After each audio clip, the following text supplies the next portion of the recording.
Things just got worse and worse and worse as the night went on. Again, valiant effort down the stretch for the Bucks. Just too little, too late. Let's go down and let's see what Coach Fletch and the rest of the crew has to say. And as always, go Bulls. So let's head into the locker room right now and see what the guys have to say about that one. Wow. Where do the Buccaneers go from here? What an incredible atmosphere. What a good win for the Tampa Bay Lightning. They snapped a 7-game winning streak. How we feeling, Bucs Nation? It's time to party, baby.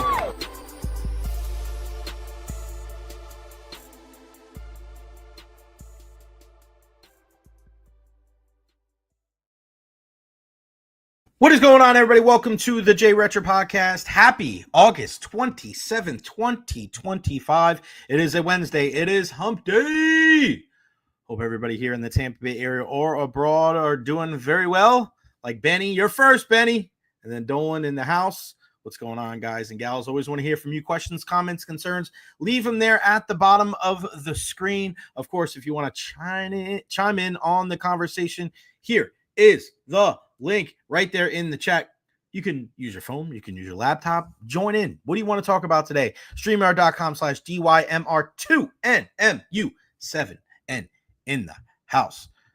Look at David Terry. Jay Bird, my man, all the way from the DR. Let's give it up for DT. All right, in the house. DT, big Liverpool fan. Manchester United. I'm wearing the fit today. I haven't worn this very much, but this is one of my favorite jerseys that I have. This is actually from the Europa League final that they lost to Villarreal. Listen, it happens. But this is an official kit from the 2021 Europa League final in Gdansk against Villarreal, where they lost in PKs. It's a number 7 Edinson Cavani jersey. Edinson Cavani, one of my favorite players that I've ever played for Man U. Didn't play for very long, scored most of his goals during the COVID season, but he gave up his number 7 to Cristiano Ronaldo when he came back. He took the number 21. Love that dude. He is the best. So, yeah, with today, Man U playing Grimsby Town. Just, wearing it. Feels good today. Feels good. Shout out to DT. Chris Cole in the house. Benny, Parker Messick. What have I been telling y'all about Parker? Get into that at 12:20 today. Nathan Elliott in the house. What's going on, buddy? Hello to all the degenerates and the Recher watchers out there. Rio with the winner. Hello to you, sir. Chris Cole, everybody in the house. I appreciate everybody. Make sure you follow me on all social media platforms, Facebook, YouTube, Twitter, Twitch, TikTok, Instagram. I am everywhere. Like and subscribe on YouTube as well. The subscribers have been going up and up and up. And, man, you missed some of the conversations we had yesterday with JC Allen and also with Nathan Bond and Ian Beckles. Like, man, what a crazy show we had yesterday. And, listen, we're going to get into it today. But one of the big things that I didn't really like, we touched on it a little bit, but I want to bring this up again because it's pretty wild. And it's the fact that with what happened with Jim Leavitt on Monday night, is he still going to get inducted into the USF Hall of Fame? And it's pretty crazy that this is a big thing, right? 2 days before the opening game against Boise State, this is the thing that pops up from Monday, and it's just like, oh my God, come on, Jim, you got to do better, buddy. You got to do better. You want to do better. You want to make sure that you take care of your house. This is the way to do it. Honest Hammer, our good pal. What's up, Jay and friends? Honest Hammer Custom Builders LLC, 813-244-0956. Go check them out today. Scan that QR code right there, and yeah, you need somebody to help you with your kitchen, your bathroom renovations, new home builds. This is the type of guy that you can trust. He's a Tampa Bay sports fan, our main sponsor here on the program. I'm actually meeting up with Hammer tomorrow morning at one of their builds, and I'll take some pictures, post them on social media. Can't wait to go out there and meet Russ and the crew. It's going to be really, really good stuff there. What do we have lined up on the show today? Some new NFL news. Just saw some new golf news, too, when it comes to the Ryder Cup. We'll get into that here in a second. We'll talk Rays and our ironic loss last night. At 12:30, Jim Lighthall is going to join the program, one of the voices of USF Athletics. He does the pre- and post-game show for USF football. He's the play-by-play guy for USF men's basketball, so we'll talk all things Bulls with him. Our guy, Luke Easterling, pops on at 1 o'clock today from Athlon Sports. He'll give us his 2 cents on Kyle Trask and Teddy Bridgewater and that whole thing there. Yeah, and then other news around the NFL, because with cut down day yesterday and trades and a lot of different things happening, it's been pretty wild. So, yeah, we'll get right into that here momentarily. Dolan, unfortunate news about Jim Levitt. I still say they let him into the Hall of Fame, but that's arguably, we'll see. I mean, after what happened of why he got fired and now getting arrested on, misdemeanor charges and a felony charge. Yes, innocent until proven guilty, but doesn't bode well. It doesn't look good for the former leading man for our USF Bulls football team. All right, Buccaneers, their roster is set. It's set at 53. Hold on here. Just saw this from Pewter Report. Shiloh.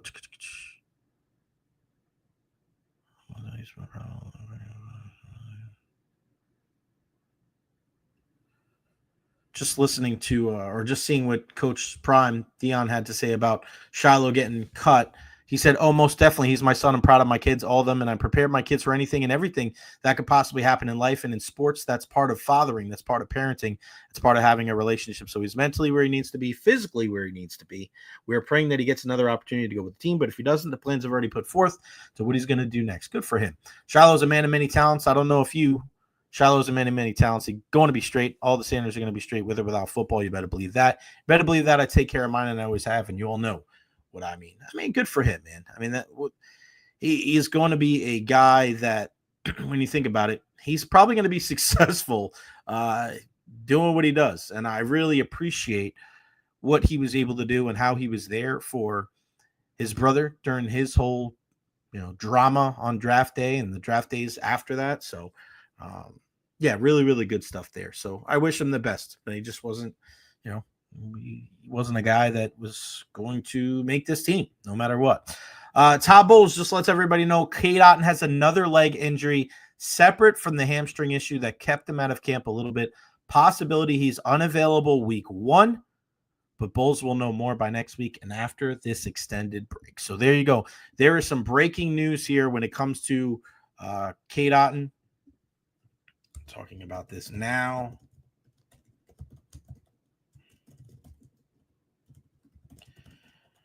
Just make sure everybody knows that we're talking about this kind of stuff right here. Boom, boom, boom. And there you go.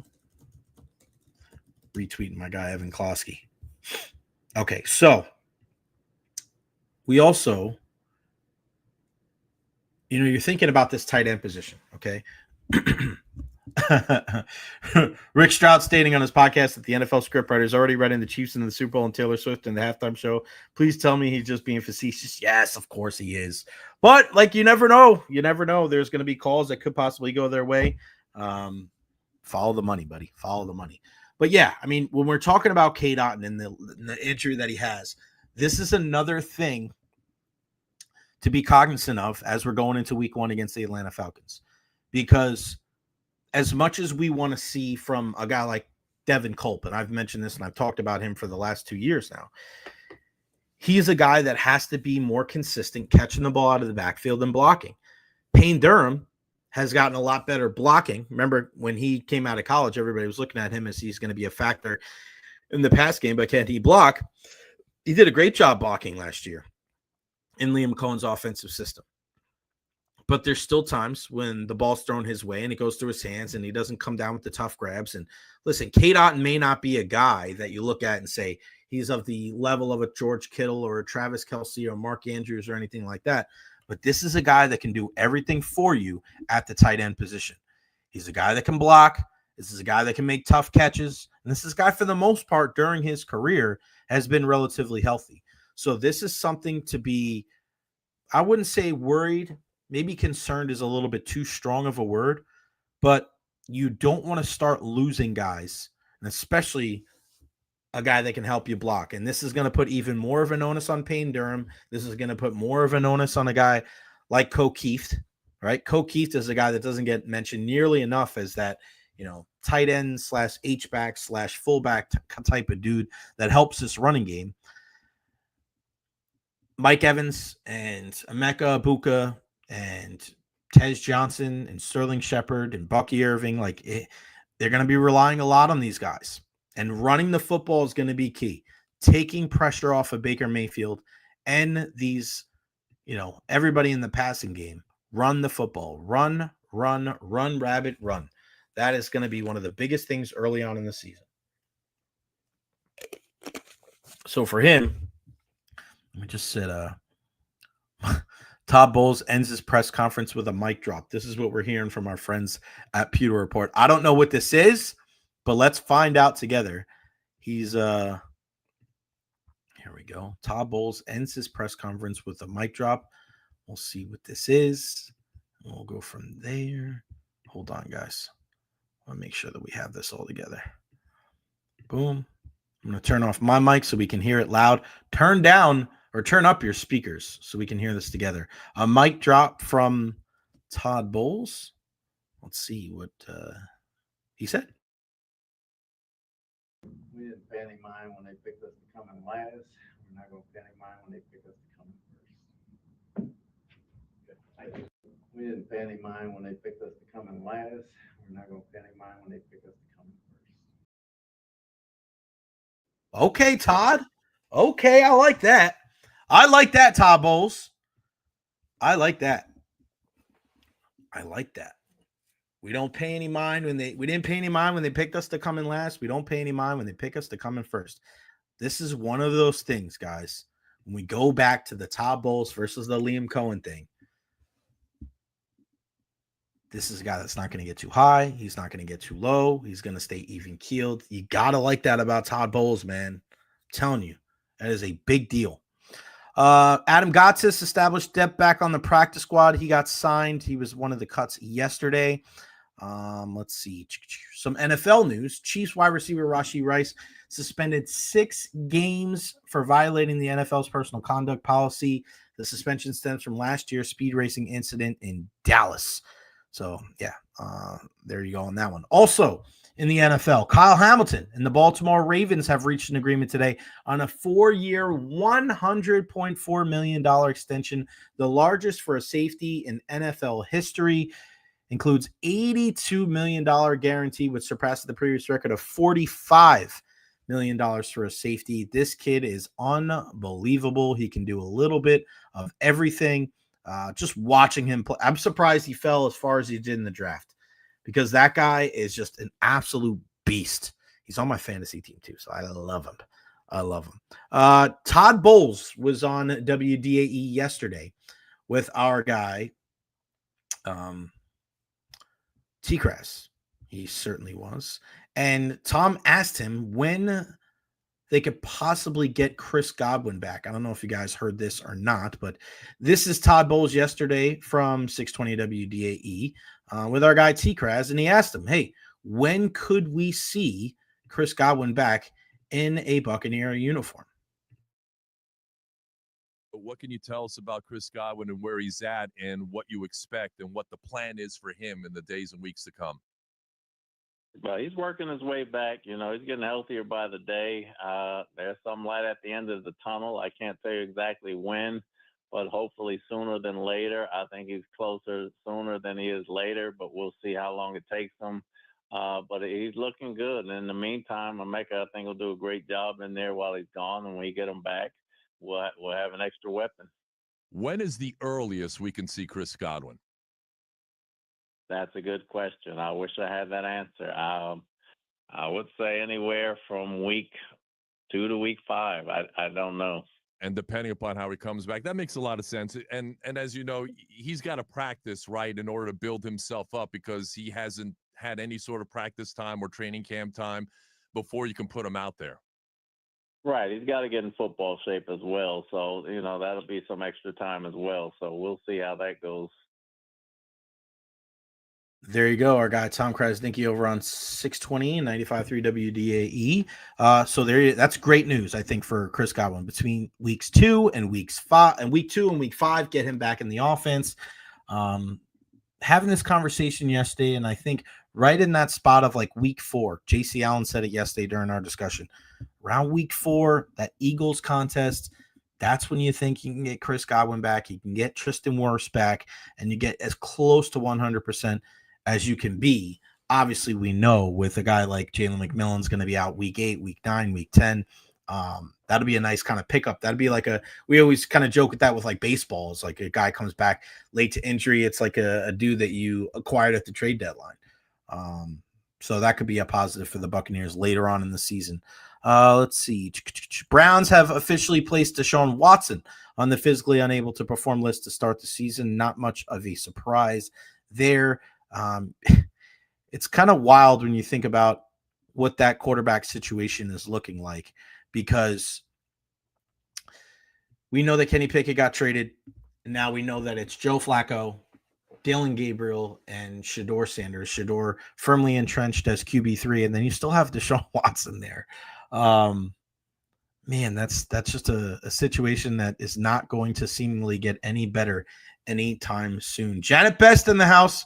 She's psyched for the first game. She loves her Bucks. You love all your Tampa Bay sports team, Janet. But yes, cannot not wait for the start of the season. Any other things in the NFL that have gone on today? Adam Thielen returns to the Vikings. He gets traded from Carolina to the Vikings. So a guy that did so good there for many, many years, whether it was alongside of Stephon Diggs or Justin Jefferson. This is a guy that goes back to Minnesota. And J.J. McCarthy is a very intriguing option. Looking at some of the quarterbacks for fantasy football. And right now, like, I'm going into the season with, I play a 2-quarterback league. Last year I had Jalen Hurts and Tua Tagovailoa. I picked up actually Flacco at the end of the year, and I ended up winning the league, but I'm looking for a second quarterback to go with Jalen Hurts. And one of the options is certainly going to be J.J. McCarthy and Cam Ward. So we'll see. How do you guys think J.J. McCarthy is going to do? He's not, it'll be his first year, but he spent an entire year last year in Minnesota with Sam Darnold, sitting under the learning tree. We'll see. I mean, the jury's out on J.J. McCarthy. He did a really good job there at Michigan, helped lead them to a national title. But he's working under one of the best, and Kevin O'Connell, I think he's one of the best minds when it comes to the quarterback position. We've learned a lot from these quarterback documentaries, and sometimes you get these documentaries and you think, like, what do you really learn from these players, from these teams? I think you learn a lot. One of the big things we learned this year from this year's Netflix quarterback documentary was the respect that a guy like Kirk Cousins had for Todd Bowles and what went into why they were so successful. And just, the kind of the upstanding dude he is and consummate professional when they turn the table and they turn the reins over to Michael Penix Jr. And then you also saw the last 2 years with Kirk in Minnesota, what Kevin O'Donnell is able to do there, and just the communication skills. That's the big thing with me. And I think it's like that with many aspects of life. And I think a lot of you agree out there is there's a lot of talented people out there. There's a lot of people with, buku bucks. They got a shit ton of money. But it's always very interesting to learn how people talk to others, what their communication skills like. How do they treat people that maybe aren't their peers or aren't their colleagues, people in the service industry, right? Like, I think that says a lot. I think it's like a dating, red flag too, right? When you go out to eat with somebody and you hear how they treat the wait staff and they have such a negative attitude, like, to me, that's one of the biggest turnoffs ever. So I think it's very intriguing to be able to watch some of the stuff and you kind of learn what these people are all about. And again, you don't know everything about it. There's context to it, but yeah, I mean, it's definitely an interesting topic of conversation. Also, the Texans, not sure about Joe Mixon. The Jaguars go out and get Tim Patrick. I know he was a fan favorite there in Detroit. Let's see. Brian Schottenheimer says Micah Parsons is going to need to ramp up. They start the season on Thursday. The Super Bowl champion Philadelphia Eagles host the Dallas Cowboys on Thursday Night Football. So it's a week from tomorrow. My God. It's pretty crazy. It's here before you know it. Marquez Valdez-Scantling, our guy, USF, signing with the 49ers, and he wasn't on the open market very long, and I was wondering who was going to pick him up with Seattle releasing him. But you know what you're going to get. You're going to get a solid player, a guy that's been around this league, that's not afraid to stick his nose in there and block. So good for him. Really, really good news there. Just looking at some of the other big news. We still haven't heard anything as far as the Cincinnati Bengals and Trey Hendrickson. It looks like they're getting closer to a deal. The Texans re-signed tight end Harrison Bryant. I'm looking at Pro Football Talk. Nice. Tom Krasnicki got some love on there. That's good to hear. Anthony Walker, the linebacker that the Buccaneers brought in from the Dolphins, and then they cut him. He's working out with the Colts tomorrow. So he's a guy that's healthy now. He wasn't healthy early on in training camp. So to be able to get him back in the fold, that is definitely a positive sign there. Let's see. Richie P, what's going on, buddy? Don't know about you, but I heard Bulls say Chris Godwin will be running sprints on Pacer week 1 and week 2, running over the middle for a curl route. Hey, man, just get him. I don't care where he's running. Get out there and running. Get him back. Get him back. People respecting people should be all of our top priority. You got that right, buddy. That guy just keeps picking up checks. You got it, man. MVS, our guy. Got a chance to speak to him on multiple occasions, even when he was back with USF. And the fact that he can still do that, I'm happy for him, man. Good for him. Keep on doing your thing. Play for as long as humanly possible. All right, let's get into some Rays talk before we chat with Jim Lighthall for USF. Last night was one of the most ironic losses in the history of the Tampa Bay Rays. When you look at what happened last night, they're going up against a kid that went to Rays games as a youngster. They went up against a kid that played in their building, Tropicana Field, for the high school all-star game. And I know because I interviewed him. I was there. And they could only muscle up 5 hits total against the entire pitching staff, 4 against this young man. We spoke about him last week before he made his major league debut against the Diamondbacks in Arizona. 6 1/3, no decision. But last night, he picks up his first major league victory. And that's our guy, Parker Messick. 7 strong innings, 4 hits, no runs, no walks, 6 punch-outs. He outdueled Shane Baz, 6 innings pitched, 3 hits, 3 runs, 2 walks, and 7 Ks for Shane. And it's just so ironic to be able to kind of look at this entire thing. And we get on USF about this too. But don't you think it would make more sense if you're the Rays? Don't you think you would excite people if you had more people from the Tampa Bay area on your team? Like, look at Doug Wechter. Like, Doug Wechter is a guy from the St. Pete side, and even to this day has made such a profound impact on the Tampa Bay Rays in our community. Look at a guy like Brett Phillips. Brett Phillips is not going to go down as one of the greatest Rays of all time, but he's certainly one of the most beloved. And he's a part of one of the most iconic moments in Rays history. Now, you don't pick guys just because they're from around here. But I never quite understood why, if there's a player that's close to a talent that you're going to bring in, why you wouldn't, if you're trying to get as many good vibes and getting more. Is that important to the Rays? I don't know. I don't think so. Probably not. But it's kind of crazy to think that you have so many good players here in the Tampa Bay area and that more players from Tampa Bay aren't drafted by the Rays.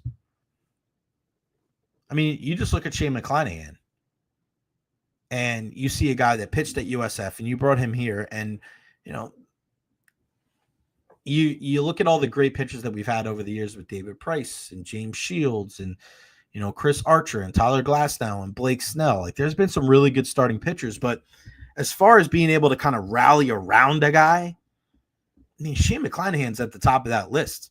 Benny's saying too, right? One of the greatest moments for the Rays is because of Brett Phillips. No doubt about it. But, and this is why I said a couple of weeks ago, they should go after Kyle Tucker. I mean, it's crazy to think about all the different players from Tampa Bay and they don't play here. I mean, think about it. Wade Boggs had his 3,000th hit. We always remember Tino and Fred McGriff and all the different guys that have played for the Rays over the year. Why don't they try to invest in those guys earlier? Why didn't they try to go get a guy like Parker Messick? Why wasn't he high on their list? Now, maybe he doesn't fit into the quote-unquote mold of what a Kyle Snyder pitcher is like, because I don't know how many pitchers, all the Rays guys seem very similar, tall, lanky, mostly right-handed. Maybe the Rays need to switch it up a little bit. Maybe they need to get a little bit more grit. Maybe they need to get a guy that looks a little bit more stocky, like Parker Messick. That's an absolute dog. Because we've seen so much of the same old rinse and repeat. It's the same. I mean, watching the Rays the last 2 years, it's like the missionary position over and over and over again. Just the same thing. Believe us, it's going to work. This young right-handed pitcher, we're going to get our hands on him, or we're going to make him better. And we haven't seen it. It's the same thing over and over again. Like, my God. I like what they've done with a guy like, and that's another reason why I thought that they never should have sent Chandler Simpson down, ever. Because this is a guy that's different. He's different. Show me something different. I saw somebody kind of bashing Chandler Simpson, like, oh, yeah, he doesn't hit any homer. I don't care. Put the ball in play. Put some pressure on the defense. He was able to do that. Remember when they went on that West Coast trip a couple of months ago, and they had a really good outing? I think it was in Arizona and San Diego. He was in the middle of everything. And you send him down and just let all the air out of the balloon. And it's a killer, man. The U roped off South Florida and recruiting started in the early 80s, hence why they were so successful. The Tampa Bay Rays should have already been doing that regionally. Dolan, I'm with you, buddy. I look at the growth of the Tampa Bay area in certain ways, and I think that they're so behind in other ways, right? There's so much talk of like, oh, the small market, and we can't do this and we can't do that. Like, bullshit, man. There's people coming from all over the place investing in our area. You made hockey successful here. Like, that's the wild thing to me. You made hockey successful in the state of Florida, in the city of Tampa. A non-traditional hockey market was one of the most, just top tier franchises and organizations in all of the major sports. How does that happen? It's not just Jeffrey Vinnick. Like, obviously he's the biggest part, but it's everybody else that comes in, right? It's everybody that follows that lead. It's you all out there that go to the Lightning games, that go to the watch parties, right? So it's almost like the old Field of Dreams thing. If you build it, they will come. But you got to build it the right way. And for so many entities that don't work in the Tampa Bay area, like, that's on you. Look in the mirror. Invest from within. We used to always talk about this when we were talking about topic creation for the radio. And instead of going wider, go deeper. So instead of talking about, when you're talking about baseball, instead of talking about every single team under the sun and talking about every team from the Rockies to the Blue Jays and everybody in between, right? Go deeper into the race. Go deeper into why things are the way they are. Instead, everything's so surface level when it comes to the Tampa Bay Rays. Oh, well, they don't pay money in the stadium and the ownership, and it's just the same old living on the periphery instead of diving in to what isn't working. Let's peel back some of the layers of the onion. Why aren't the Rays successful in drawing fans? Why aren't the Rays successful these last couple of seasons?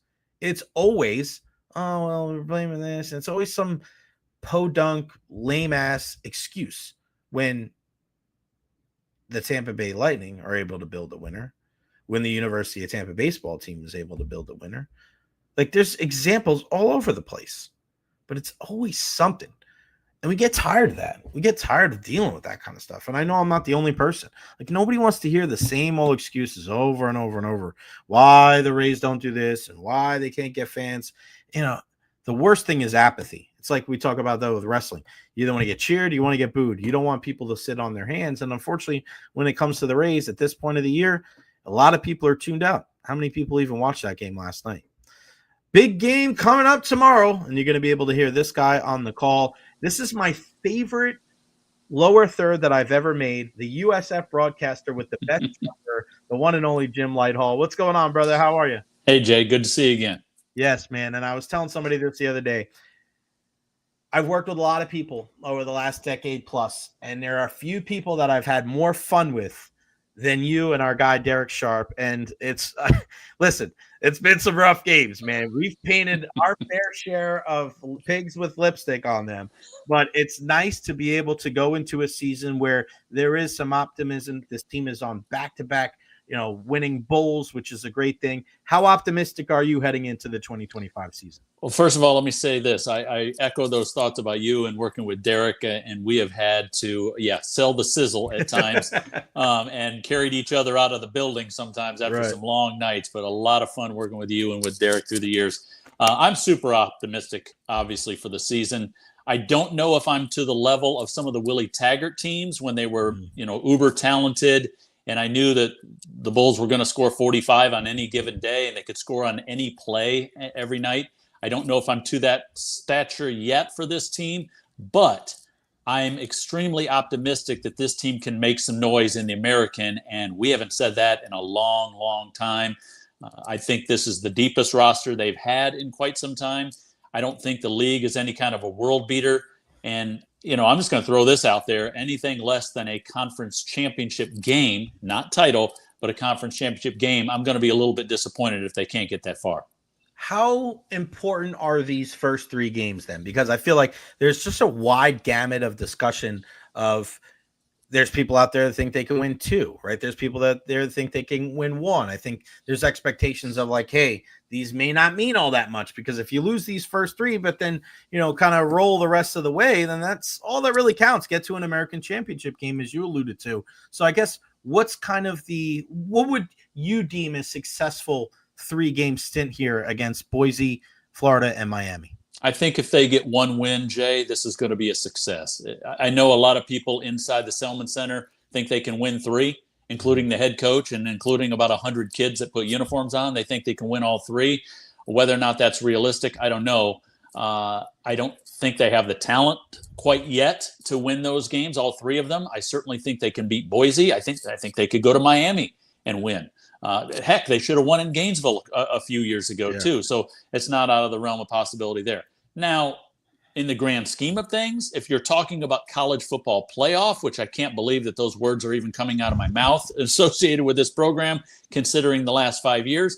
But if you're talking about that, then it's very important. I think they have to win one of those games if they're going to be considered for a playoff. They could beat Boise, lose to Florida and Miami, run the table in the American, and I don't see how you put Boise in ahead of them if both teams are a conference champion. Now, if Boise loses to Notre Dame, then I would think USF has the edge over them. Listen, I'm way down the line here.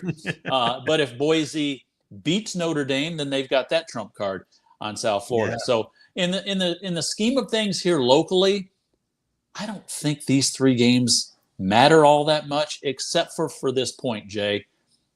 When you're 0-3, or if you're 0-3, that is tough to go back into your locker room and tell those kids, hey, we played well. We did things that we wanted to do. We executed the way we felt we should be executing against top 25 opponents. But if you don't have anything to show for it, again, that's a tough sell. So to me, the coaching job by Alex Golesh, if they open 0-3, might be the toughest thing he's faced. And let's be real. He walked into an absolute disaster in this program and had to sell a lot of different things, and that worked in recruiting and that worked in bringing players in. But if he's 0-3 and you're still thinking about we can win a conference championship, you're going to have to make sure that those kids are still with you and still bought in order to reel off 9 games in a row, or even 10 if you get to a conference championship game. What is your impression of Alex Golesh? Now we're going into year 3. He's getting a fully healthy Byron Brown back, so he's got his, and we'll talk more about him in a second. But just your thoughts on Alex Golesh and how he's approached this season and how he's going to, because I've asked him the question before. He looks at me, goes, Jay, there are no silver linings. There are no moral victories. Yeah. Well, you're kind of set up for, you may have to deal with that because you're so front loaded with non-conference opponents that are all top 25 teams. He's going to have to pivot a little bit. Like that's, I think, going to be the secret in the sauce there, right? For Alex Golesh, he may have to do his best coaching job this year in what may be his most talented team. Yeah, and really when you think about it, just let me throw this number at you. I know there's some people going 7-6 is not acceptable for this year, and maybe it's not. I mean, even if you start 0-3, that means you lose 3 games in the league, which I don't think they should be losing 3 games in the league the way it's set up here in 2025 because of the talent pool there. But if he goes 7-6, some people are saying he shouldn't be here. Listen, Alex Golesh has 2 great seasons under his belt considering what he walked into. He's got more wins than Charlie Strong does. Charlie Strong had 17 wins after 2 years. Alex Golesh has 14. Charlie Strong inherited an 11-win team. Right. And Alex Golesh inherited a complete dumpster fire. So that tells me that Alex Golesh can coach. That tells me we have to be patient. I know the third year is always a key year. You have to start showing some proof of purchase here. You have to win some games. But Jay, I say this to people, again, with this non-conference schedule is so incredibly difficult.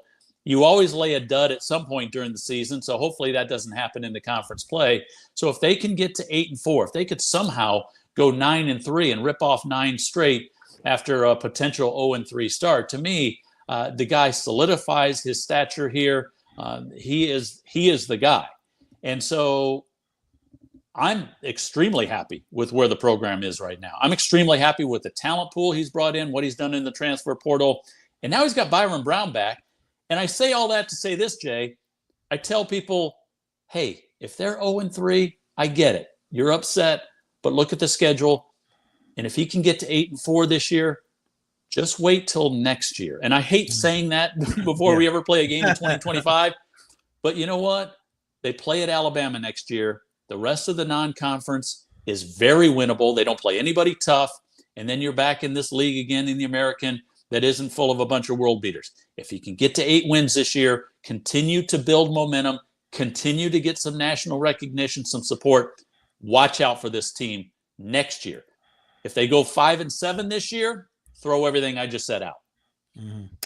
You mentioned Byron Brown. And again, I've said this the last couple of shows of, 2 years ago, the only guy that had numbers comparable to him was the Heisman Trophy winner, Jaden Daniels. Right. Last year, even before he was banged up, he still, he missed some passes at Tuscaloosa.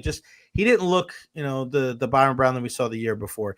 Accuracy is a big thing that we know he's going to be able to run the football. He's bigger. He's probably stronger than he was a couple of years ago, but you got to be accurate throwing the football. What are you anticipating from him now that, first off, were you surprised that he came back? Because I a little bit. I mean, obviously he's getting taken care of the NIL, but I mean, with what happened last year, I wouldn't have been surprised if he left.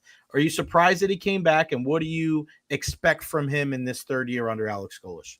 I would love to take a peek behind the curtain and see exactly what kind of offers he was getting. Right. Because when you get hurt in the 4th game of the season and your numbers weren't outstanding to begin with all of the hype coming into the year, I would have thought those offers would have been hot and cold. There's a lot of potential there based on that first season, but then he gets hurt. He wasn't all that great. His completion percentage was 59%. He wasn't really lighting it up. So I'm sure a lot of the big programs started to cool on him. I'm not surprised he came back. I think he's the kind of kid that has a lot to prove.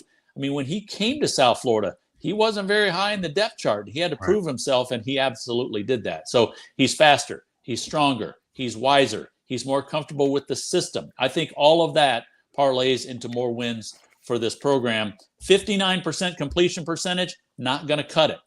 But then the guy who came in after him, Bryce Archie, also threw for 59% completion percentage. I think he's going to have to be 63, 64, 65, or even better than that for them to get to those 8 or 9 wins. Does he have to cut down on his running? I don't think so. From my understanding, the coaching staff was adamant about him not running as much last year, which once that's in your head, hey, I know if I run, I might get chewed a little bit over on the Mhm. sidelines. Now that affects all of your decision making. Right. And that was a guy that was quick to tuck the ball down and take off. I mean, he had 800 yards rushing that season.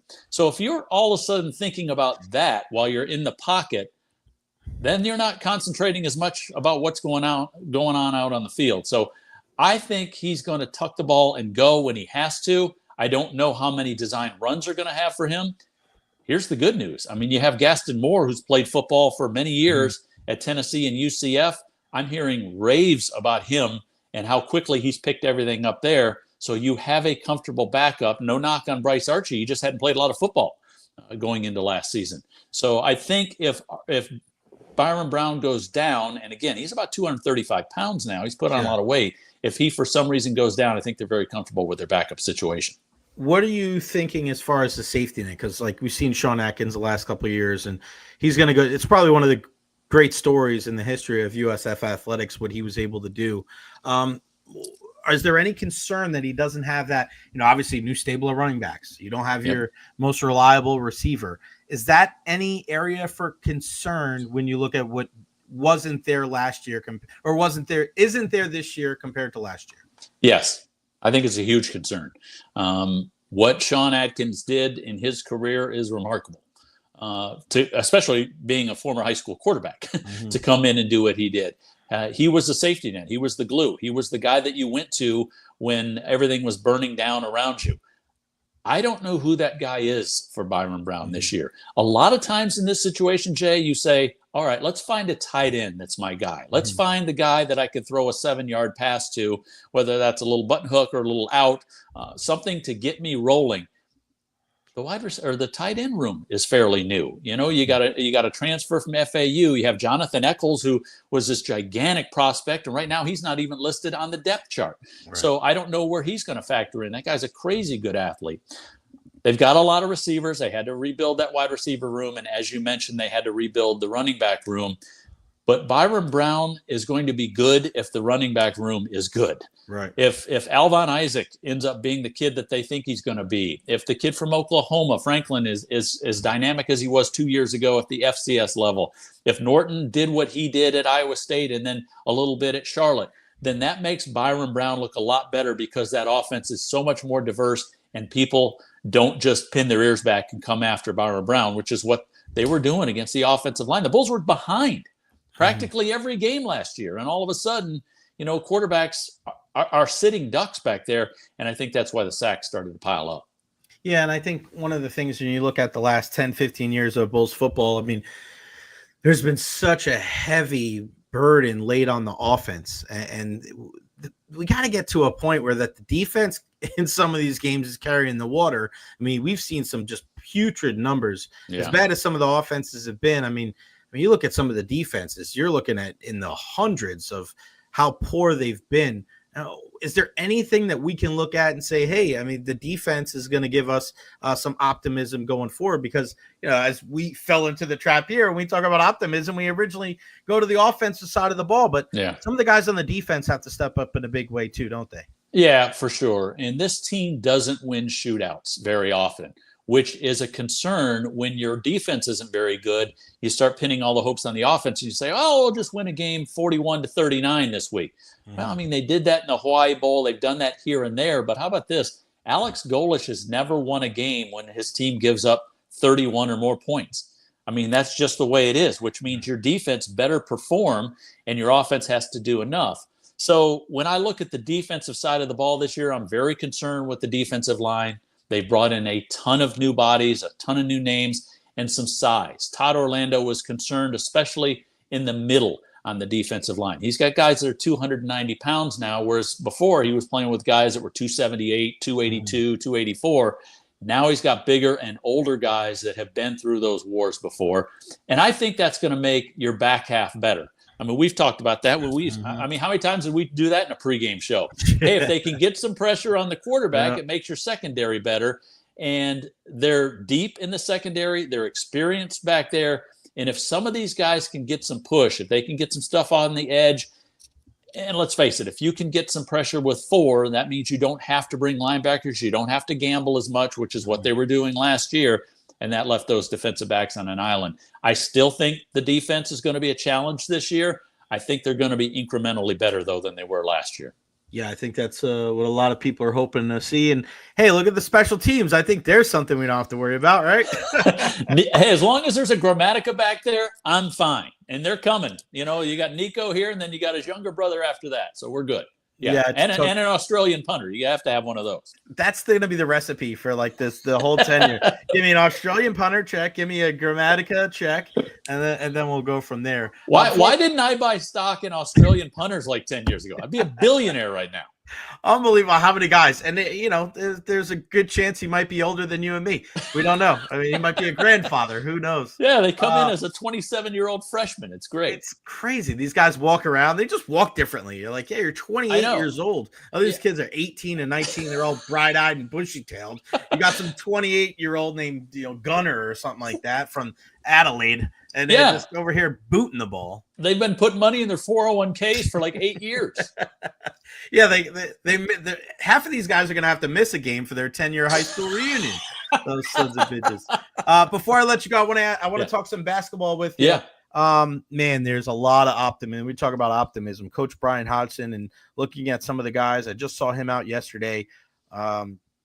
We have so much respect for what Ben Fletcher did last year, right? No doubt. Coming in and kind of holding down the fort after we unexpectedly lost the late great Amir Abdur-Rahim. But I don't know, man. We haven't seen him play a game under Coach Hodgson yet, but I find it hard to believe that the early returns could be any better. I just feel like he is the right – forget about the right basketball coach, Jim. Mm-hmm. He just seems like the right man that Michael Kelly and the group settled on before MK left for Navy. I'd be very surprised if they weren't contending for a conference championship this year. I'm with you 100%. And unfortunately, I'm going to repeat myself here, but the basketball league is not full of a bunch of world beaters. Mm-hmm. I think for sure they're going to be in the top 5 in the league by the time it's all said and done. I think they're probably going to be in the top 2 by the time it's all said and done. The thing I like about Brian Hodgson is Brian Hodgson could have gone anywhere. I mean, he was much coveted around the nation, but he wanted to come to South Florida, looking at what the foundation that Amir built, looking at the facilities, looking at the ability to recruit in this area. Let me tell you this, if you can get kids to go to Jonesboro, freaking Arkansas, you can get them to come to Tampa, Florida, because as soon as those kids put their toes in the sand, they don't want to leave. Mm-hmm. So he's put together a really nice roster, top to bottom, older guys all the way down to young freshmen, some international kids. Those kids out of Canada are dynamite. The day of the news conference, he told me in the green room, we were getting ready to walk out, and he goes, "Hey, just FYI, I literally just got it from CJ Brown that he's staying." So at that time, I mean, it came out basically during the news conference or right after the news conference was over. But I'm sitting there during that news conference going, these people have no idea that CJ Brown is now coming back. And Brian Hodgson told me, he said, that was my number one priority when I took this job, was to get him to stay. He's uber talented. I don't even know if he's going to start, because that's how much talent they brought in. But Jay, I'm pumped for basketball season. He's put together a really nice schedule. He's not going to shy away from playing anyone. They couldn't get anyone to play them, just like the way Ben Fletcher and Amir found themselves in year 2. No one wanted to come into Tampa to play them, so they were playing a lot of road games, a lot of neutral site games. Same thing again this year. For the record, they asked UCF to play home or away or neutral site, and UCF wanted no part of playing USF anymore in basketball. So is that a known thing? Do people know that? I don't know if that's a known thing, but I'm making it known right now, because I've heard that from multiple places inside the athletic department, that they offered to go there and play. They really wanted to play him in the Orange Bowl Classic, which the Bulls have played down there in Sunrise a few times. They've played Florida there. They've played Florida State there. And they said, hey, why aren't we playing? Why don't we both go to the Orange Bowl Classic? We'll get a great crowd, neutral site. UCF said, not interested. We're not interested. Why do you think that is? I mean, like, we missed the war on I-4. Obviously, they're not playing in the same conference now. But, and listen, UCF, it worked out for them playing in the Big 12 now, right? You don't fault them, like, doing the best, for their entire program, like, hell, for their entire athletic program. But why wouldn't they play USF? No benefit for them, I guess. Well, I understand on the football side, there's only so many non-conference games you can have, and things get scheduled so far out in advance. I think it's a lose-lose for everyone, including the fans. But for basketball, you've got enough non-conference games. The trouble now with basketball that's happening is there's so many of the MTEs, there's so many of the one-offs that on neutral sites that a lot of these schools are signing up for. USF is in the Hall of Fame tip-off there against GW up at the Mohegan Sun. That's where a lot of these teams are going to instead of playing road games in the non-conference. They'll say, okay, we'll play you, but we'll play in a neutral site, which is why USF said, let's go ahead and do that. We understand the dynamic of the way non-conference scheduling is working now. I don't think for UCF, they want to lose to USF anymore in basketball. I'm what is it, 2 or 3 times in a row they've lost to USF in basketball. The last 2 times with Brian Gregory, and then in the NIT game. Yeah, so I think it's 3 in a row. They're probably tired of getting beat. That's just this guy's opinion. Then again, I wear green and gold, but maybe inside their athletic department they have other reasons for it. So maybe you can stitch all that together and come up with an answer. Wow, you heard it right here. UCF scared of playing USF in men's basketball. How about that?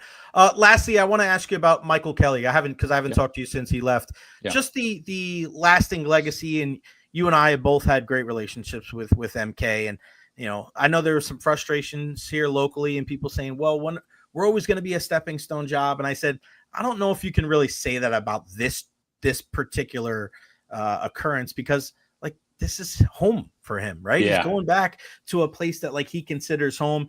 This is probably going to be his last job, right? You don't get fired as the AD of the Naval Academy, right? I can't even get upset. I'm more happy for a guy that, I've gotten friendly with over the years rather than upset that he's leaving. What's your take on MK leaving and his legacy with USF? Yeah, I'm super happy for him, Jay. He's one of the nicest people I've ever met in this business.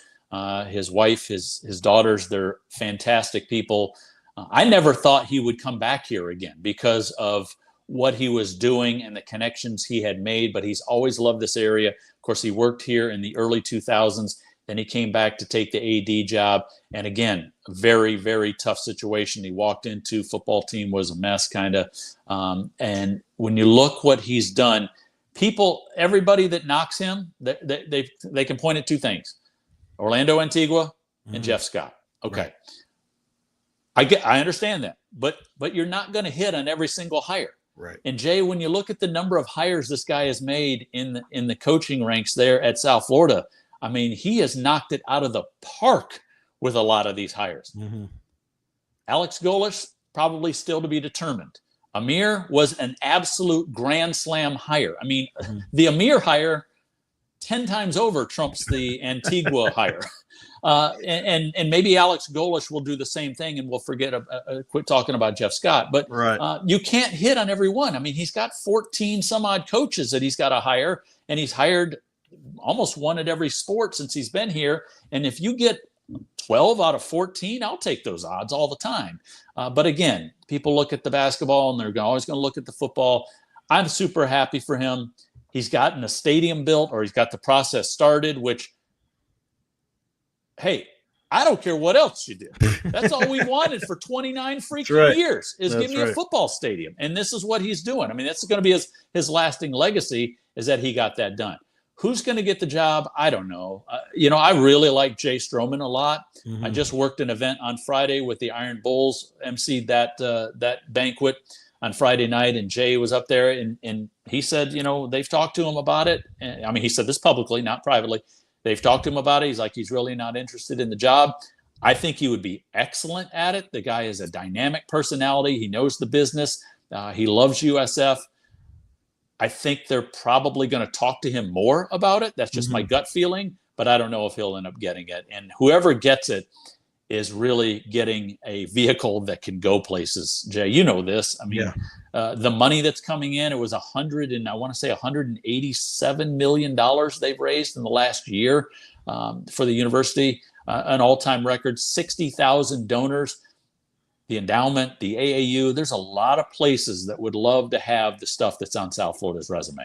Yeah, no doubt about it. You mentioned about MK bringing in Coach McCord for the lacrosse team, how good they Yes. did in year one. Eric Bringing Jenkins with the Coach track team Jenkins, the right? track team has been one of these gigantic mysteries for so long. Now they're a national power, not an American power. They're a national power. Right. Coach Mitch Hannes, I think, is a home run hire with Yes. baseball too. In his first year, and he said, Jay, I don't even have my guys yet. And I go, I cannot wait till you get your guys in here. And listen, not all bad from Orlando Antigua. He and Coach Jose Fernandez, they did have the media game. Remember the media game? Loved it, man. It was so much fun. Listen, Yeah. the first year they did it was great because it was just the media. The second year when they brought some of the old players on, and I only saw like 3 minutes of time, didn't really like that as much.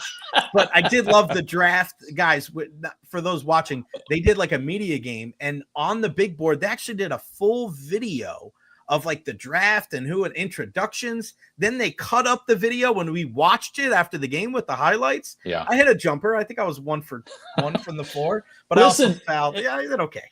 If it was today's day and age, you'd put your name in the portal because you're not getting the playing time you want. I don't blame right, you. Man. I'm going to UT, man, for some more playing time, or UCF, but they might be scared to hire me. Yeah, big fish, small pond. Yeah, that's right. The one and only Jim Lighthall, one of the voices of USF Athletics. Jim, always great to catch up with you, my friend. I will see you tomorrow at Raymond James Stadium, buddy. Cannot wait. Thank you so much. Talk soon, buddy. Can't wait. Always a pleasure, Jay. Thank you. All right, pal. The man, Jim Lighthall. He's got some jumper too, man. He's unbelievable and a great guy, man. And we had so much fun out of all the things that I've done in my career, doing the USF pre and post game, the halftime show with Jim and Derek Sharp. Oh man, we had so much fun. And there were some games where USF got blown out, and we were just there, and you got it, man. That's what it is. And we always talk about that, like in relationships, right? I always like the Chris Rock thing where he said, you got to love the crust of a mother. You know what I mean? Like when you're in relationships, you can't just love all the great times. You got to love the crust. You got to love somebody when they're waking up and they're, you got to love that. That's true love right there. To me, when you can have fun with people at work, when your team's getting blown out, like that's stuff that you remember forever. You can't do that with everybody. And it was never a dull moment. Never a dull moment with Jim and Derek. And yeah, I wish those guys the best. And, of course, you can hear it tomorrow. Q105, you'll be able to hear the game with those guys. Cannot wait for that. Look at the lovely Nancy Caro in the house. Great insight, Jim. MK is missed. I'm sure we'll make a good hire. Any outside names going around? Not that I know of. I mean, we heard yesterday when Nathan Baum was on, he would love for them to look outside. I think I would like an outside name, too. Get an outside name. Get some fresh voices. Get somebody with more connections nationally and internationally, and then utilize the people that we have at USF. I think that's the smart way to do it, because you got to think outside the box. As much as we've got good idea and we've got some good momentum, like get somebody else to continue to build. Don't just rest on your laurels. Don't just sit like, all right, we've got enough guys here. No, keep pushing forward. Keep trying to get more people. The more the merrier right now, because the more connections you have, the more money you can bring in. I just saw an article the other day in The Athletic about the what USF is doing, about how they're leading the way in the American as far as fundraising and having money for the NIL. Like that's really, really good news. Those are the kind of things that you want to hear. All right, Luke Easterling from Athlon Sports is going to join us here. We're going to talk all things Bucks and NFL. But before we do, let's take a look at my friends over at The Honest Hammer. I'm going to be checking out what they're doing mañana. Going to one of their work sites tomorrow, 813-244-0956. Honest Hammer Custom Builders, my guys and gals over there. They can help you out with whatever you need. Commercial, residential, 813-244-0956. Honest Hammer General Contractor Company, CGC 153-116, thehonesthammer.com. You can email them at thehonesthammer@gmail.com. Interior renovations, kitchen renovations, bathroom renovations, as we look at their website right here. Just look at some of these things right here. By far, Russ was the easiest person to work with. Him and his team were very professional and respectful, not only to me, but also to my property. Payment was smooth. His team cleaned up. He was fast. They got the job done and got out of there. He's very good at texting back. And with my busy schedule, that was very important to me. My name is Reggie Harvey, and I would highly recommend Honest Hammer, and we'll 100% use him in the future. Think about those things that Reggie just said. He texted me right back. He got in, he got out. Time is so precious right? We got to make sure that what we're doing with our time and we're utilizing our time, our money, and our energy. We got to be surrounding ourselves with the right people. And that's exactly what you do when you deal with my friends over at the Honest Hammer. 813-244-0956, our main sponsor here on the Recher podcast. Russ and the crew, just awesome people all the way around. Cannot wait to go out there tomorrow and see what they're doing. I'm going to take a bunch of pictures. Again, follow me on all social media platforms at Recher. And we will go from there. Bucks are signing rookie linebacker Nick Jackson back to their practice squad. Tough cut, cleared waivers, gets to stay in Tampa Bay. That is from our guy Greg Auman. Beautiful.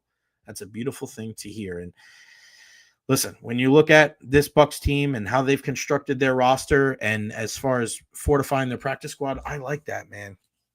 I like that, not going outside and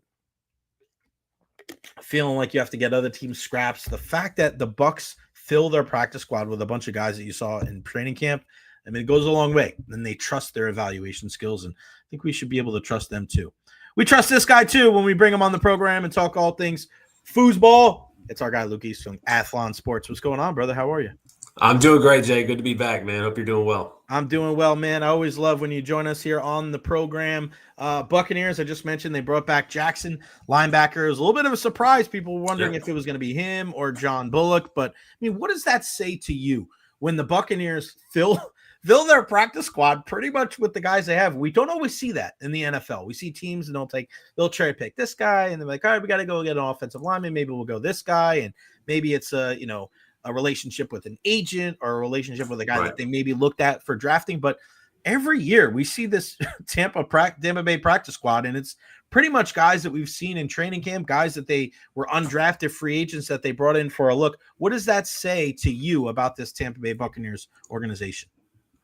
I think it speaks to what we've really seen over the last 4 to 6 years with the front office and the coaching staff and the scouting department all just being so locked in with what it takes and what it looks like to make this football team. Like from top to bottom, I think there's just such a clearly delineated process, culture, all these buzzwords we use. But this is what it looks like in actuality. Like in practice, this is what it looks like. I was sitting there yesterday kind of frustrated as a fan from a different angle, because you saw all these like minor trades over the last 24 hours, right? With like all these guys switching spots, and like me as like the draft nerd, fantasy nerd, like Madden guy, like I'm like, why can't my team get these like random 6th and 7th round picks for nobody? But the reason why is because this team knows the guys they want. They bring in the guys they want. They keep the guys they want.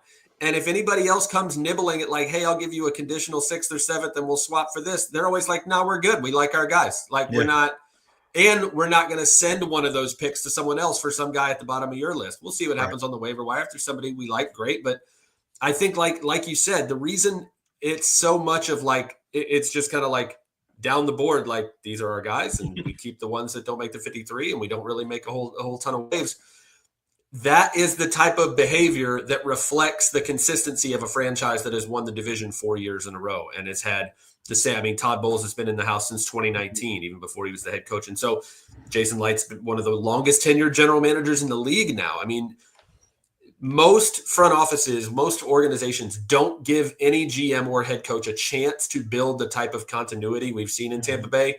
And I think while we might be frustrated that they don't make certain moves, this speaks to the health of the organization, that they're really comfortable with the 90 they had and now the 53 plus that they have heading into week 1. Just saw some breaking news. Trey Palmer getting picked up by the Saints, so he stays within the division. Not really a surprise there. I mean, this is a guy that they had high hopes for. And Luke, this was a guy I always love to see how people react to outside circumstances, right? Whether it's getting traded or getting signed or anything. And we were looking last year, right? Chris and Mike, that was the top 2 guys. And then when you look at 3, wide receiver 3, it was Jalen McMillan or Trey Palmer. All right, guys, who's going to be able to bring their best to the table? And Jalen McMillan got better as the year went on. And down the stretch, I mean, you're talking about numbers and touchdowns that are only really comparable to Randy Moss, which is never a bad thing to get compared to him. But even Trey not 100% this year. Where do you think it went wrong for him? And were you surprised that they didn't bring him back knowing that Godwin and J-Mac are not going to be ready for the start of the season. Yeah, I think, and this goes back to my evaluation of him as a prospect coming out of Nebraska, where I was so stoked when the Bucs drafted him. You go back and look at my tweets from back then. I was jacked, man. He was a top 100 guy on my board. They got him in the 6th round. I was super stoked. But it was size, speed, potential, right? It was guys 6'1 plus. He's 4.3 speed. He needs to figure the rest of it out, right? Needs to be more consistent with his hands, needs to be able to develop a more complex route tree, right? Not just run go balls and quick stuff all day. And we saw the flashes, man. That touchdown against the Eagles. Yeah. He had a couple of moments where it's like, yes, that's the guy. That's what he can do. But the rest of it just never came. The rest of it just never came. He had concentration drops. He had issues, refining his route running ability on those more intricate routes that are just so important to create separation. And so when the rest of it doesn't develop and other guys do, it's kind of like in college, right? If you come in, no matter how much of a recruit you are, if you don't perform, they're going to recruit over you, right? Mm-hmm. They're going to recruit somebody in the next class that's going to take your job. And that's just what kept happening. First it was McMillan and now it's Ibuka, but you just keep getting knocked down. Trey Palmer had his opportunities. He had his opportunities to prove, whether it was injuries or preseason or whatever, hey, I can be a more complete receiver. I can be a full player in this offense. And it just never happened, man. And it's a bummer to me. Hope he gets a great opportunity. Obviously in New Orleans, I won't be rooting for him super hard. But as his tweets go, I'm sure he's pretty pissed off about the situation. He'll be. I'm sure that had something to do with him going to New Orleans. He wants to show them something and prove something to them. But no, it's a disappointing end to his tenure in Tampa. Again, I was really excited about it. We saw those flashes early on, and he just never became anything more than he was at the beginning, which was a big, really fast guy who couldn't do a whole lot else, and that's not going to get it done with a team that needs you to be more than that. Were you surprised about the decision to A, bring in Teddy Bridgewater, and B, eventually cut ties with Kyle Trask? I mean, I was pleasantly surprised with Teddy Bridgewater's arrival. Again, if you want to go back dig into the depths of my draft history, man, I would have been stoked if you told me at any point Teddy Bridgewater's a Buccaneer, 8 years ago or whatever it was, 10 years ago, I'd have been like, yes, we did it. But no, I think, again, all respect to Kyle and everything that he did, especially at Florida. I thought that last season he had at Florida was an incredible season that doesn't really get enough credit. But as an NFL prospect, man, it's so hard to succeed as a quarterback in the modern NFL if you're a fairly mediocre pocket passer and you can't really do anything else. Yeah. If you're going to be an okay pocket passer, you better be really fast and you better be super athletic and you better be really damn good at, creating something out of nothing and getting outside the pocket and making defenses sweat a little bit when you're on the move. Kyle just doesn't move the needle in really any way that matters. And I think he brought, and you can't say he never had a chance. Like the dude got to sit and learn behind Tom Brady for 3 years. And then he got a chance to compete against Baker Mayfield, couldn't win that job. Comes in this year against a guy who was literally coaching high school football last season. And Teddy was clearly just a cut above, I think, in terms, and that shows experience too. Teddy started a ton of games in the NFL and was a first round pick. And so it just, with Kyle, I thought over the last 4 years, we found out who he is. It's similar to Trey Palmer, right? Where it's just that's just the guy he is. He's an okay pocket passer at best. And in today's NFL, man, if you can't move around a lot, you've got to be so good as a pocket passer. Like you've got to be an elite pocket passer to survive if you can't bring athleticism and creating, off schedule and those sorts of things. He just can't do those things. And again, I think when the Bucs finally found an opportunity to upgrade the floor of that QB2 spot, I think Teddy's just the perfect guy, a guy who's going to be a fantastic teammate. He's going to be a great, other football mind to have in that quarterback room. He's going to have different experiences, different things to bring to the table that are going to help Baker and the entire offense. And also, heaven forbid, something happens to Baker Mayfield. You've got a guy who started a ton of football games who is going to be able to, I think if the Bucs have to go to Kyle Trask for any stretch of 2025, I think the season's probably lost. I think if you have to start Teddy Bridgewater for 3 or 4 weeks, I think he can hold things together. I don't think it's going to be the prettiest thing in the world, and I think there's definitely a significant drop-off there. But he has played successful football in the NFL. Kyle Trask has not. And again, some of that is opportunity, but he also didn't win jobs when it was his chance to win them. And so I think it's a good move. I think it's a smart move for the Bucs. I think it raises that floor a little bit. Obviously, you hope Baker's healthy for all 17 games, but I think even if Teddy Bridgewater never takes a snap this season, which you kind of hope he doesn't, right? I think he brings value to that room that's going to make everybody else better. And I think it was the sensible thing to kind of give up on that, the last vestiges of that terrible draft class in 2021, and just punt on that, man. Wish Kyle all the best, but I think it's a good move. What gives you pause about the Buccaneers going into the season? What's the number one thing? I think a couple things. I think on both sides of the ball, you've got something that concerns me. I think on the offensive side, the offensive line staying healthy, getting healthy and staying healthy, I think is the most important thing. I think the Bucs have proven, even without Mike for a month last year, even without Chris for the entire second half of the season, they can play really good football if the offensive line is intact, and it's right. Giving Baker an opportunity to distribute the ball, no matter who's out there. I think the ground game was just so far improved last year. A lot of that obviously was the offense with Liam Cohen. And again, it'll be similar this year with Josh Grizzard and the rest of that staff staying intact. But it all went through the trenches, man. It all went through the offensive line to give them time to create space for the backs to work. And so I think that is so critical. And with Tristan starting off the season, obviously he's not going to play right away. If anybody in that starting five goes down for a significant amount of time, I just don't know. I don't know if the depth is there to handle that and to make the offense be the same. And on defense, man, they just have to prove that they can get after the quarterback and take the ball away. They just can't. They haven't been able to do that in years, man. I mean, you remember the heyday of this franchise, the original, Super Bowl era, where it was not just Warren and Simeon and those guys getting after the quarterback with regularity. I think the Bucs had some like wild stat where they went like 3 or 4 or 5 or however many seasons with a sack and or a takeaway in a game for like years. They had at least one or the other. That ship has sailed, brother. Yeah. Like that, that defense doesn't exist in Tampa right now. And so when you have to put pressure, and again, we always talk about, does it pass rush that creates the coverage or covers? It's the greatest team sport in the world for a reason. You have to do both. The pass rush contributes to coverage contributes to the pass rush. If you can't do both of those things, the other one is going to run out. It's the same way if you have a great offense, but your defense can't hold. Eventually that's not enough. They've all got to work together. And so what I've got to see to believe is this defense on 3rd and 7, 3rd and 9, 3rd and 11, getting to the quarterback and finishing the drive. And on the other end of it, it's when the ball's in the air, it's your ball. Go take the ball. Get a hand on it. Tip it up in the air. Somebody else catches it. Stop dropping so many interceptions. Like there's so many opportunities that this team just doesn't convert on as a defense. And so I think that's what's got to separate them this year is they've got to prove that they can get off the field on 3rd down, and that comes from getting after the quarterback and taking the ball away. That Todd Bowles defense, for all it gets so much credit for its exoticism and its aggressiveness, and I still think that's there. It's not going to matter. Got to get after the quarterback, got to take the ball away, or none of that's going to matter. So those two things, if they can't fix those two things, man, I think that's the worst case scenario for this team in 2025.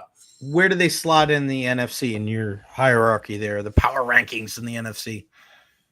Honestly, man, and again, I try to check my homer card at the door as much as possible. It's literally impossible. I have to be honest about that. I'm too steeped in it, growing up in that area and being such a huge fan. But if I'm genuinely honest, and I said this a couple of years ago, I was one of the few people kind of in the national, and I was biased, so I understand that. But I was saying, hey, the Bucs aren't going to have a drop off here after Brady left. I think they actually might be better this year.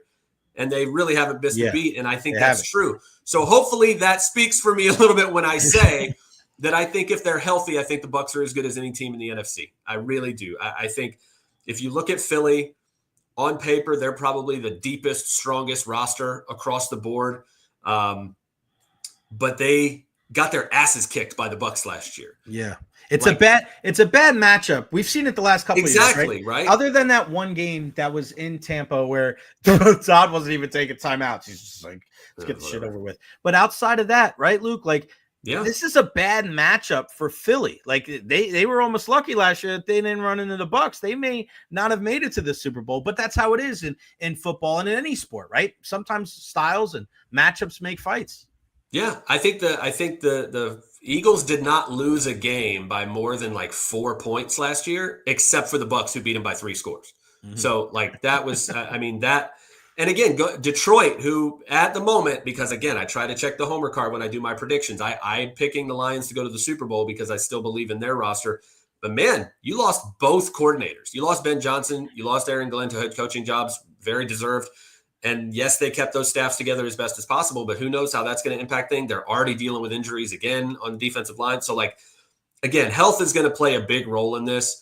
But I just believe so much in the continuity that the Bucs have that if they keep doing what they've been doing, and they can just, again, on defense, if they can create more turnovers, create more big plays, if they can have more 3 and outs, if they can sack the quarterback, if they can that pass rush.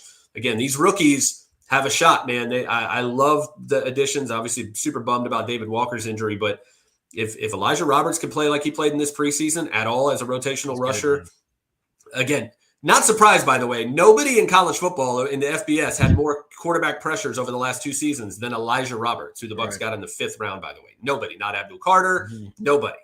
So I loved that pick. But if those corners can get healthy and they can get their hands on the ball, I think that this team, I think nobody wants to play them, I guess is what I'm saying. Like whether you're Detroit or Philly, whether it's on the road, whether it's at home, nobody's going to want to play the Tampa Bay Buccaneers. So I think if they can stay as healthy as their opponents, because everybody's going to get banged up throughout the season, I don't see a clear drop-off between if you like Philly as the best team in the NFC, that's fine. If you like Detroit, that's fine. I think the NFC North is going to be a hell of a division to win this year. I think the NFC West, any of those teams could win it, and I wouldn't be surprised. The East, I think Washington's going to be nipping at Philly there, but I don't really get scared about those other 2 teams. But man, I just don't. Whoever you like best in the NFC, I don't think there's a massive gap or a gap at all between them and the Tampa Bay Buccaneers. So I think if all things are equal and they stay as healthy as their opponents, I think they're as good as any team in the conference right now. Yeah, I'm down. I'm probably more down on Detroit than a lot of other people because I feel like we saw this story 2 years ago when Philadelphia lost Shane Steichen and they lost Gannon, and they just you need that year to kind of like figure everything out again, and then Philly kind of recalibrated, and they also lost Frank Ragnow, their center, pretty late. So I mean, this is a guy that's been with them for a long time, and you and I speak a lot about building through the trenches and the importance there. All right, last one out of me. What's your Luke going against the grain, which I love what you do, and you don't necessarily just kind of abide by what everybody else is saying. Who's the player, who's the team that you're looking at that everybody could say is going to do good or do bad, and you're just like, nah, I'm coming at it from this direction? I say this with full understanding that Bucs fans are going to be mad about it, but I think the Jacksonville Jaguars are going to be really good this year. Really? I think it's going to make Bucs fans pretty mad, obviously because of Liam Cohen. But I mean, if I take off the Bucs fan goggles for just a second, which is hard to do, and I just look at this football team, if you take the names away, like if you just present this scenario in front of me, you've got a team that I just don't. They finished 5th in the draft order, right? So the fifth worst team in the league. They were not the 5th worst team in the NFL last year. They just weren't in terms of talent. Obviously, they lost Trevor Lawrence for a good bit of the season down the stretch there. But you add Liam Cohen and what he did to the Tampa Bay offense in 1 year last year, and then you go look at the personnel that he's going to be able to work with in Jacksonville, where you've got Trevor Lawrence, you got Brian Thomas Jr. the year he had last year. You add Travis Hunter to the mix on both sides of the ball, which is just crazy. You got a backfield, Travis Etienne, Tank Bigsby. They add Bashal Tutin from Virginia Tech, who I really like. LaQuint Allen from Syracuse, who I really like as a late-round guy. So that backfield is stacked. Brenton Strange, tight end out of Penn State. He was a second-rounder a couple years ago. I think is going to have a big year, breakout season. But the defense, man, I mean, 2 of the best pass rushers in the league. You got Trayvon Walker and Josh Hines-Allen on either side. That's a great foundation to start with on defense. But you got 2 of the better linebackers in the league. You got playmakers in the secondary. Again, I'm excited to see how they involve Travis Hunter there. They were not as bad as they finished last year, and I think Liam Cohen's transformation, if he can do anything close to what he did in Tampa Bay with that offense this year, I think the talent is there. And I think in a very winnable division, I think Houston obviously is everybody's pick pretty much to win that division. But they had one of the league's worst offensive lines last year, and then traded away Laramie Tunsil on purpose. Like, you traded away your franchise left tackle after having a really bad offensive line. I'm really not sure what the plan was there. So I'm skeptical that they're going to be able to be as dominant in that division as a lot of people expect. And I don't know, man. I think that offense is going to be fun to watch. And I think the defense was better than it got credit for last year. And I think as much, again, as it's going to pain Bucs fans to watch Liam Cohen succeed after the way that whole thing went down this offseason, I just look at the Jaguars and I think that that's a team. If you're expecting them to finish bottom 5, bottom 10 in the NFL, I think you're going to be mistaken. At Luke Easterling on social media, Luke Easterling, Athlon Sports, always making our show a whole heck of a lot better. I'll be keeping a close eye on the Jacksonville Jaguars now because you brought them up. Luke, you are the man. I appreciate you, my friend. We'll talk to you again soon. Hey, always love it, man. Take care. You got it. The man, Luke Easterling. Good stuff there, man. That's the thing. Every time we have Luke on, man, he's coming across with these points and just a different way to look at things. I love it. And yeah, I mean, you think about Jacksonville, we look at them in a way because of Liam Cohen and how he went about his business, but there's a lot of good talent there. And I was actually looking up Trayvon Walker yesterday.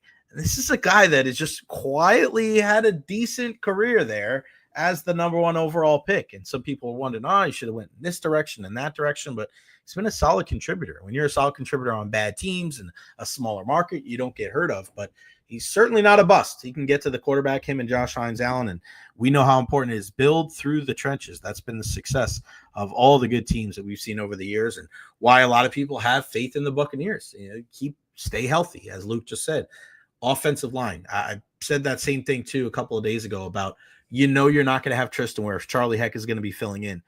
But everybody else has to stay healthy. Everybody else has to do their job. Don't feel like you have to do too much. Ben Bredesen didn't have to compete with Sua Opeta like he did last year. He's locked in. You got Graham Barton in year 2.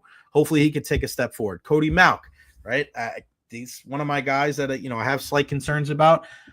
Not concerned with Luke Gedeke because I think he's one of the best right tackles in all the games. So, there's a lot to get into, but man, really, really great points from our guy, Luke Easterling. Check him out, Athlon Sports.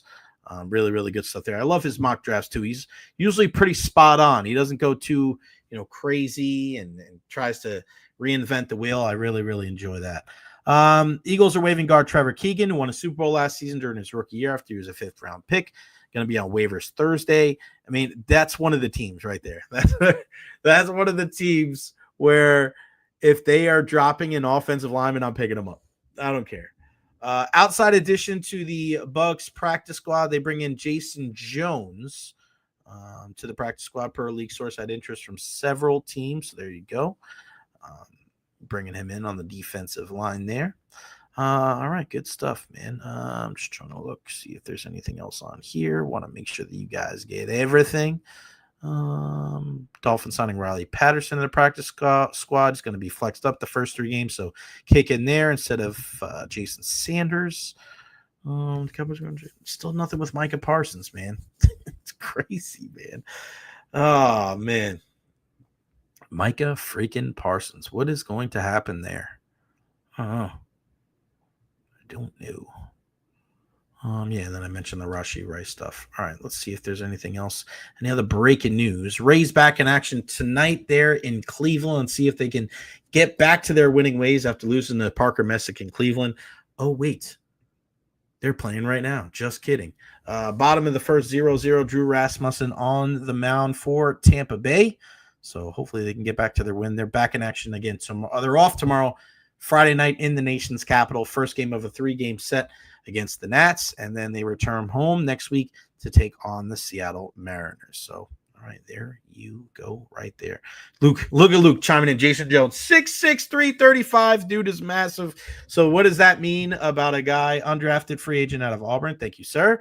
What does that mean for a guy like Desmond Watson? Nothing. It doesn't have anything to do with Desmond Watson. He's done. I don't think you'll ever see Desmond Watson again in the National Football League. Somebody brought it up. Our guy Sam Munson from the 33rd team online talking about, he didn't even lose any weight walking around in Florida, in the state of Florida. Like, we didn't see him walking around. Like, I was there. I took the video of him barefoot walking around the practice field every single other day at practice. We watched him, and he wasn't doing anything. He was just standing there. He was holding up a pad. He was leaning on a sled. Like, he just wasn't doing anything, and I just found that so weird. Like, dude, why? Who cares what we post? Like, people were still posting pictures and videos of the kid. So, would it make more sense? Like, why is he just sitting there watching, taking mental reps? Like, guys hitting the sled. Like, what is that doing? Go off to the practice field and run sprints, walk around, do something. It was just very, very strange. And I truly believe that. And I know I mentioned this yesterday. I think it was to JC Allen about Todd Bowles and them being nice. I'm not saying they were being nice to him, like just for the sake of being nice. I'm saying they're being nice with their comments when it comes to Desmond Watson, saying, "Oh, well, we still might have a plan for him." Yeah, because he's a big guy, and if anybody can kind of get through to him and he can drop some weight, and he's a decent athlete. He was out there for Florida, made some good plays, not a ton, but dude, I mean, you are getting the benefit of a National Football League team giving you the opportunity to lose weight on their dime, and you're not going to do it. I don't get it. I don't understand. I don't quite get how you have a chance to change not just your career, but your life. A team is willing to, like, they give you a jersey, they give you a shirt, they give you a locker, they give you an opportunity to just be there, to like use their facilities, bro. Get on the treadmill, eat right, get a freaking pattern and a disciplined plan so that you can change your life. And he just didn't do it. It just goes back to everything, right? You can't help people if they don't want to help themselves. And he doesn't seem to be a guy that wants to help himself. And listen, he's, as much as we talk about losing weight, he's only going to get bigger, because now he's not going to be outside every day. He's not going to be around people every day where they're going to be watching what he eats and watching what he does. Now he's going to be left to his own vices. And then what happens? He hasn't proven that he can be disciplined enough to do it on his own, nor do it when an NFL team is trying to help him out. I want to talk about people that you pray for. Pray for Desmond Watson, the person. Forget about the football player, because whatever advice that he's getting, he's not getting good enough advice. Because you got to think, if you're a guy like that, and the team believes enough in you to just help you out for a couple months, and you don't take advantage of it, who is in his corner giving him advice? He's not doing the job. Not doing it at all. All right, that's going to wrap it up for me today on the program. Tomorrow, we will have Nick Kelly joining us from AL.com, previewing Alabama and Florida State. It is a game day tomorrow. It's a USF football game day. Bulls and Boise State. As soon as the show is over, I'll be heading to Raymond James Stadium for the opener. I cannot wait for that. Big thank you to Luke Easterling and Jim Lighthall for joining us on the program. What a great show that we had today. Big thank you to Honest Hammer Custom Builders, LLC, 813-244-0956. Scan that QR code. They'll be able to help you out today and any day. Those are the kind of people that you want to trust when you're trying to make a change to your home. Follow me on all social media platforms, Facebook, YouTube, Twitter, Twitch, TikTok, Instagram. Like and subscribe on YouTube as well. Guys, I could not do this without you. So a big thank you to all the love and the support. We'll be back tomorrow at noon right here on the Jay Recher Podcast. I am gone.